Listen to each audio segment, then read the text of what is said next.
آندھرا پردیش کے ضلع نندیال کے دوراپلی میں افسوسناک واقعہ پیش آیا۔ کار کے ڈور لاک ہونے سے اندر موجود لڑکا دم گھٹنے سے جان بحق ہو گیا۔ گاؤں کے ایک جوڑے موہن اور دھن لکشمی کا بیٹا ایشور احاطے میں کھڑی ایک رشتہ دار کی کار میں سو رہا تھا۔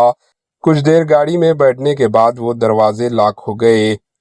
اس نے کار کھولنے کی کوشش کی لیکن ناکام رہا اور تقریباً 4 گھنٹے تک کار کے اندر بے ہوش پڑا رہا۔ اس کے والدین جو اپنے بیٹے کی تلاش میں تھے بے ہوش لڑکے کو اسپتال میں لے گئے، تاہم جب ڈاکٹروں نے بتایا کہ لڑکا مر چکا ہے، والدین پر غم کا پہاڑ ٹوٹ گیا۔